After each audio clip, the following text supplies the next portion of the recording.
En 1943, la marine américaine entreprenait une série de tests dont le but était de soustraire les navires alliés à la détection des radars ennemis. Le résultat de ces expériences n'a jamais été divulgué.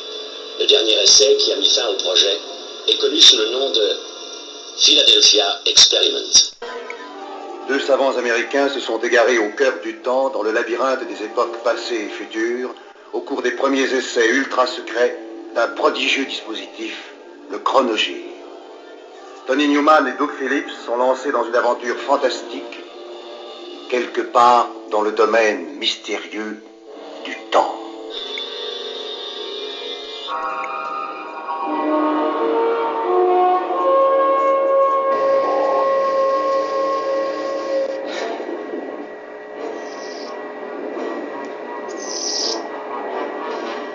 Qu'est-ce que c'est que ça? Ça, j'en ai pas la moindre idée. Mais qu'est-ce qui se passe? Qu'est-ce que c'est que ce brouillard?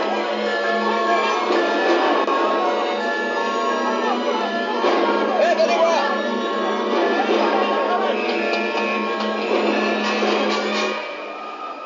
C'est incroyable, ça! C'est pas vrai! Commandant, excusez-moi. C'était le garde-côte. Ils disent que l'Eldridge a disparu. Oui, il a disparu des écrans radars, heureusement. Non, il a vraiment disparu, monsieur. Pour de vrai. Ça a établi le contact radio avec le commandant de l'Eldridge. C'est impossible, monsieur. Cachalot, ici chien de mer à vous. Cachalot, ici chien de mer à vous. Qu'est-ce que ça veut dire? Transmettez à l'Eldridge, coupez les générateurs, dépêchez-vous! C'est impossible d'établir le contact radio. Continuez, essayez. Cachalot, ici chien de mer à vous. Cachalot, ici chien de mer à vous. Cachalot, ici chien de mer à vous.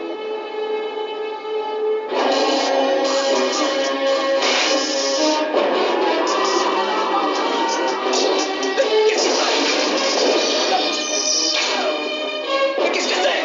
Je vois couper les chiens.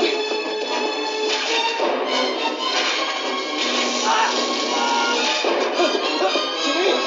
Ça va? Ouais. Je m'attendais si vite.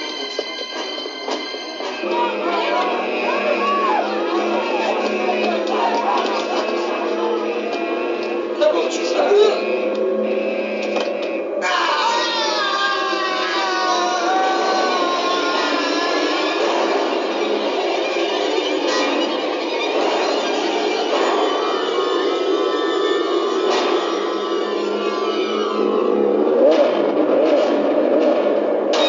Mais qu'est-ce que... David, quoi? Qu'est-ce qui s'est passé? J'en sais rien. T'as vu ce que j'ai vu? Oui, je vois la lune, des étoiles. Mais tout à l'heure, t'as pas vu? T'as pas vu le bateau et la ville, hein? Mais si. Ça tournait comme une espèce de toupie, mais qu'est-ce que c'est? Et ta main, ça va? Oui, ça va, je sens plus rien maintenant.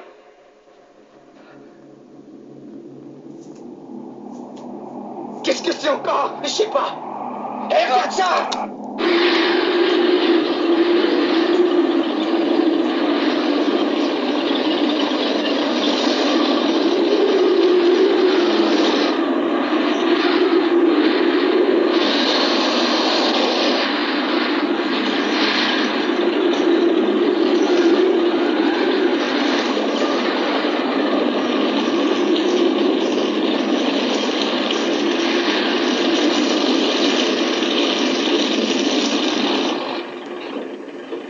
Che te ne è sembrato dell'86? Mi è piaciuta la TV. Non hai vista molta, credo. Ho visto poco di tutto. Computo variabili prevedibili effettuato e computerizzato. PRD a centro operativo, date conferma parametri di lancio. Centro operativa PRD 201407.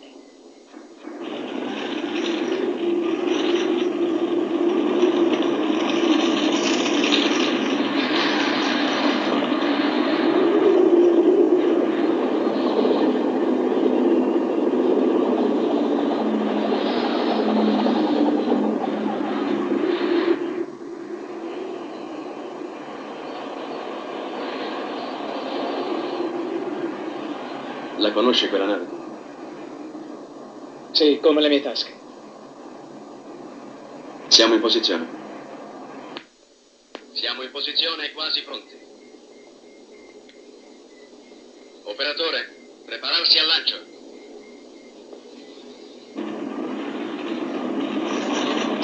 posizione che ti ho spiegato. Ben dritto e al centro. Quando spingo il pulsante verrai sparato dentro il vortice. Sei pronto? Sì, andiamo. Bocca al lupo, marinaio.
David, che è successo? Siamo di nuovo a bordo. Ero all'ospedale. È tutto finito. È tutto a posto. Io me ne devo andare. Vuoi tornare indietro? Non lo so, ma qui non posso restare. E non ci rivedremo più. Uno di questi giorni. Hai la mia parola. Adesso devo andare. Buona fortuna.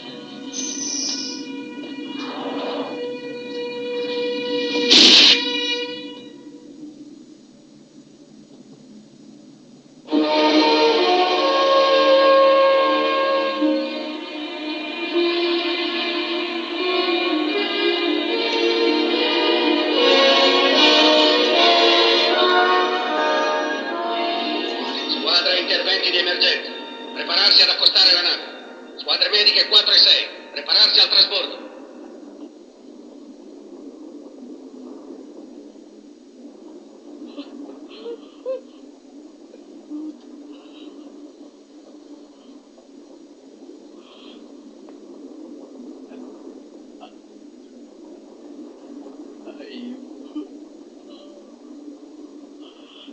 Siamo quasi sotto bordo, comandante.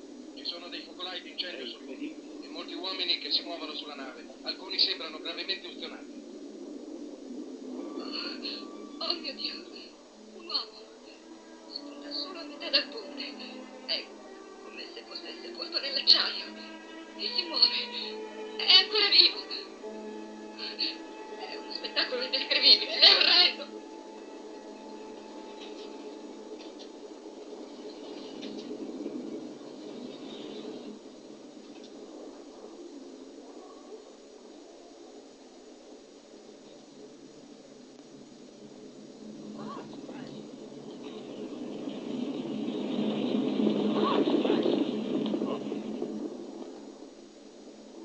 Ce l'ha fatta! La città ritorna! Ce l'ha fatta!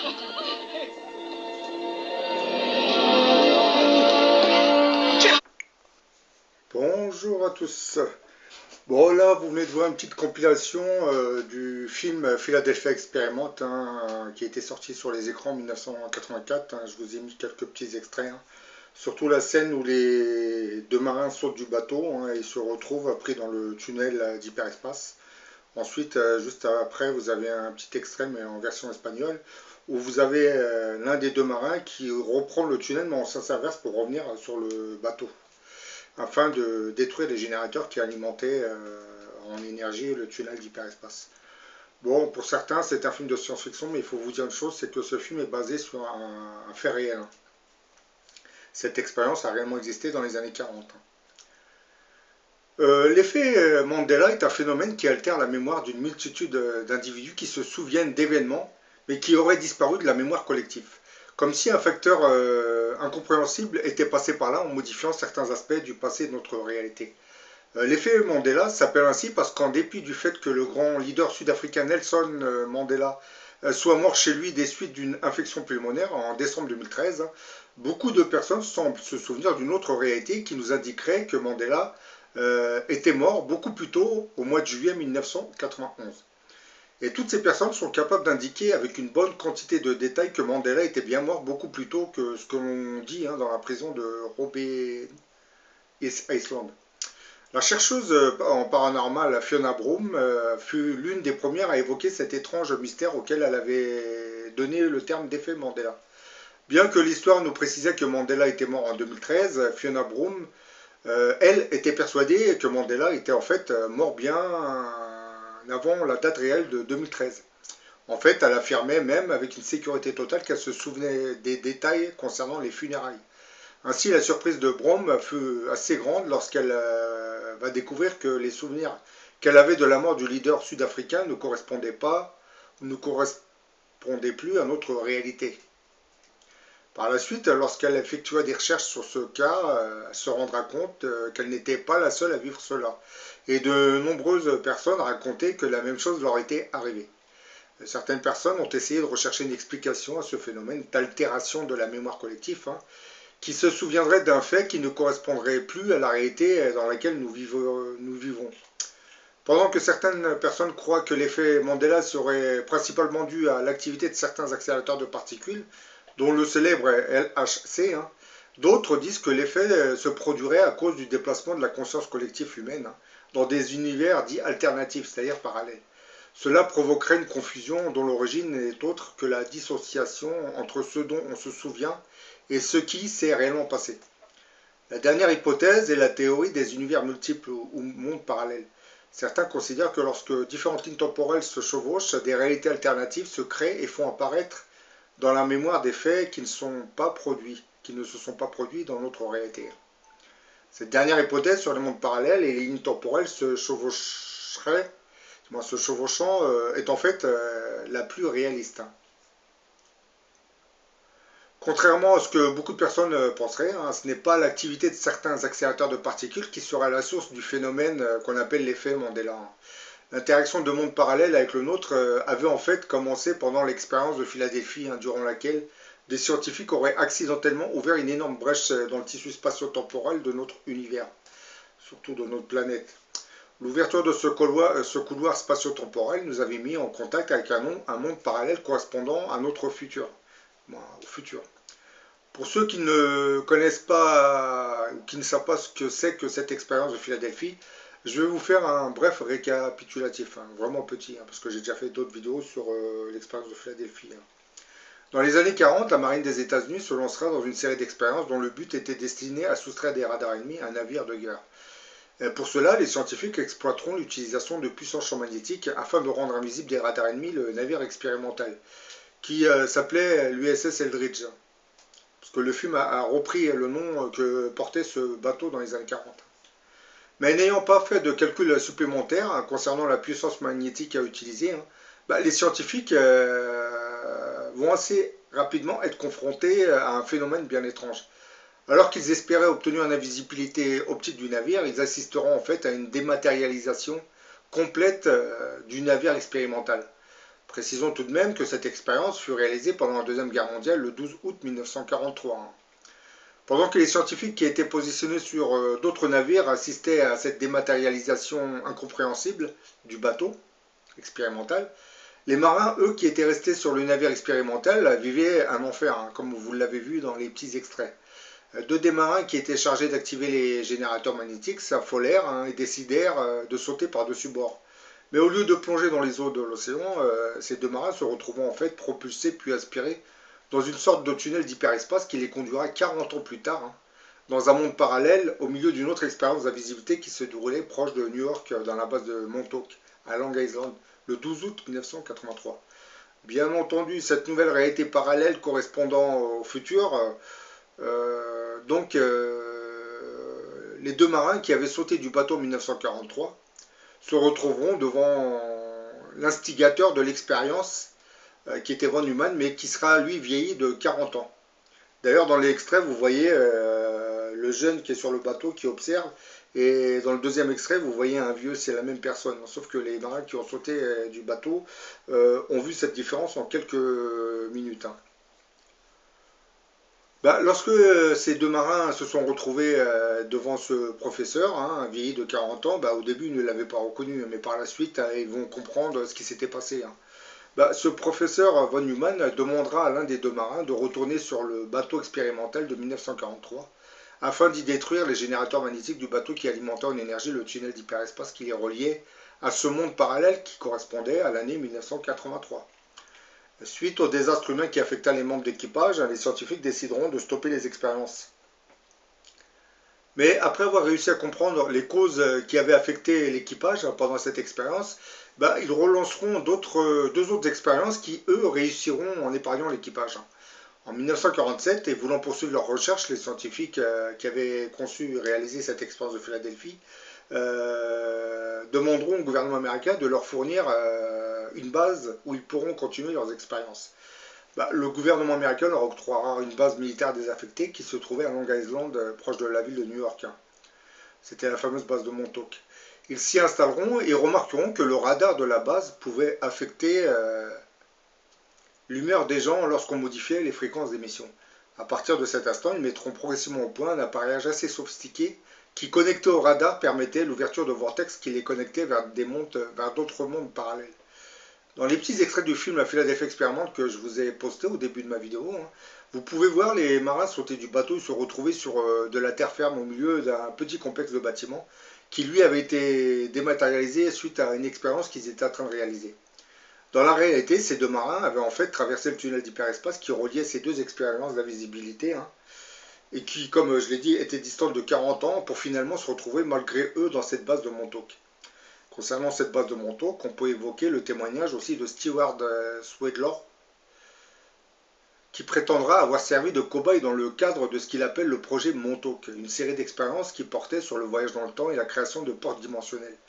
L'homme affirmait en effet avoir été enlevé et retenu prisonnier dans un gigantesque complexe souterrain situé sous les installations de Camp Hero. Camp Hero, c'est la base de Montauk, à Long Island. C'est le nom qu'elle avait au début. Là, il aurait servi de cobaye pour différentes expériences, dont celle du voyage dans le temps. Et d'après Stewart Swedlaw, le cœur du complexe souterrain était un immense bunker où se trouvait l'installation la plus importante du site, la chaise de Montauk. Cet étrange objet ressemblait à une chaise de 36 équipée d'écouteurs que les cobayes devaient placer sur leur tête et qui étaient ensuite reliés à d'énormes ordinateurs.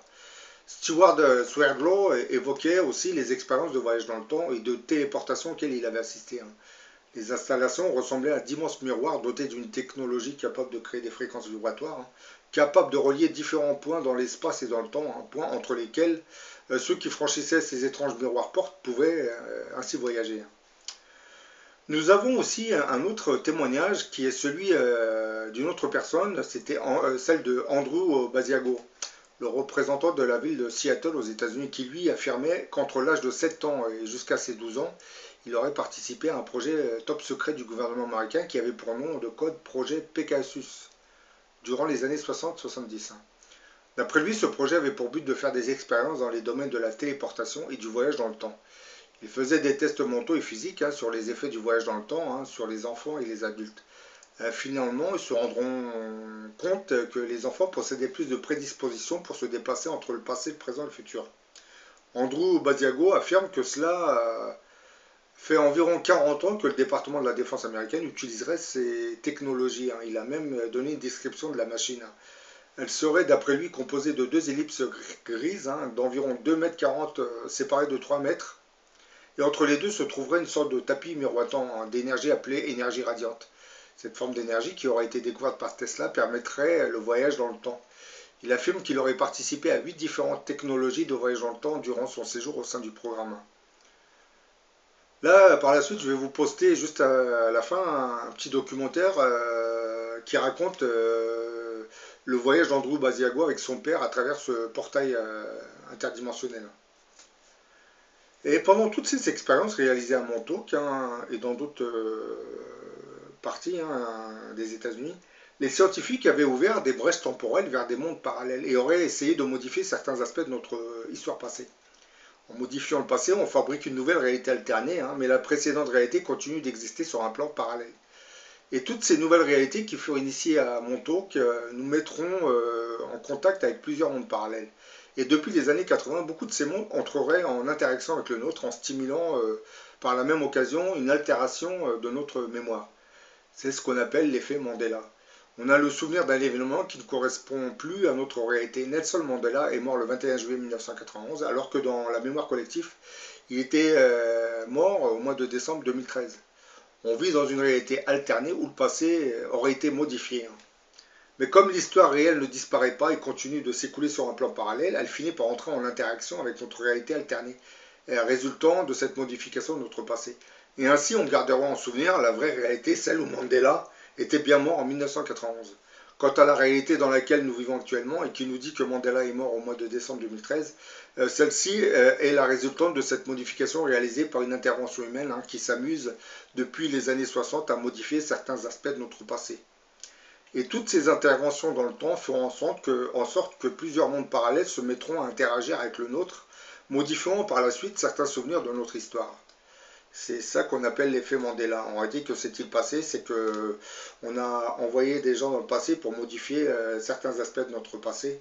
Et donc là, on a créé une nouvelle réalité alternée dans laquelle nous, on va vivre. Mais la précédente réalité alternée, elle va continuer à exister, mais sur un plan parallèle. Donc, on aura l'impression d'avoir 2 mémoires. Celle qui a été modifiée et l'autre qui existait avant la modification.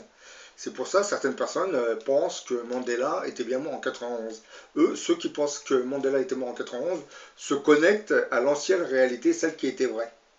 Quant à ceux qui se souviennent que Mandela est mort en décembre 2013, ils se connectent à la nouvelle réalité alternée, celle où on a modifié le passé.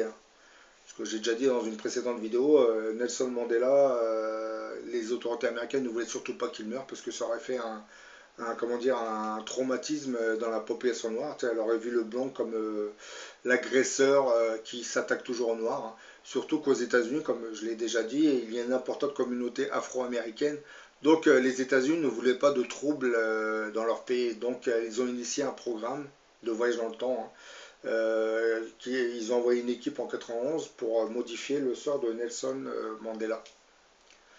Bon, voilà, j'en ai fini, mais là, je vais vous mettre le petit documentaire qui parle du portail, du moins de la téléportation qu'aurait vécu Andrew Basiago. Nous sommes dans les années 60, dans une banlieue du New Jersey, aux États-Unis. Andrew Basiago, un enfant de 6 ans, s'apprête à vivre la plus folle journée de sa vie. Mon père a dit à ma mère, « Chérie, j'emmène Andy à la quincaillerie. »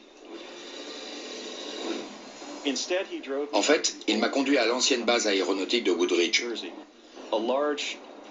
un complexe d'expérimentation militaire datant de la Seconde Guerre mondiale.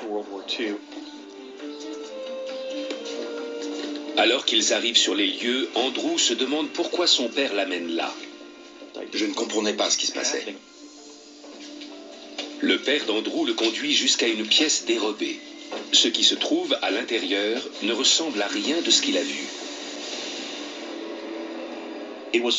C'était très étrange. Il y avait essentiellement 2 arceaux de 2,50 m de diamètre, situés à 3 mètres l'un de l'autre. La machine dépasse l'entendement d'Andrew. Son père a cependant l'air de savoir parfaitement à quoi s'en tenir.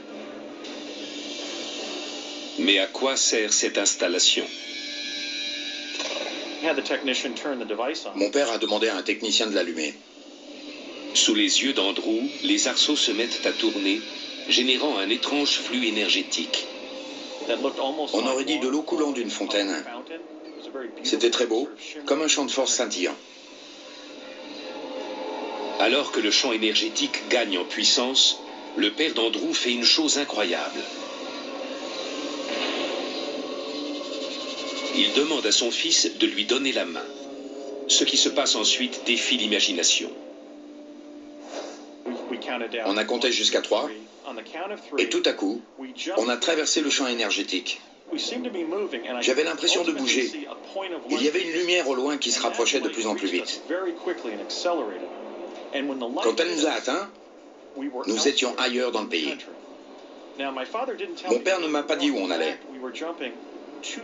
On a parcouru 3200 km à travers l'espace-temps dans un vortex qui nous a conduits face au Parlement du Nouveau-Mexique.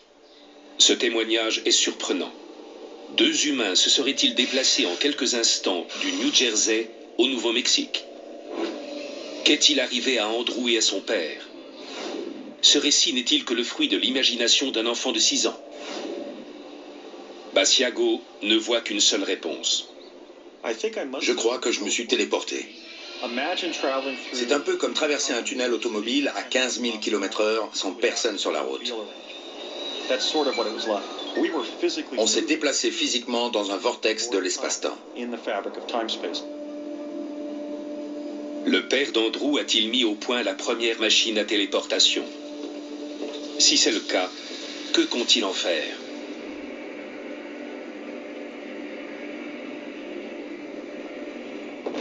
Frank Basiago n'est pas un papa comme les autres.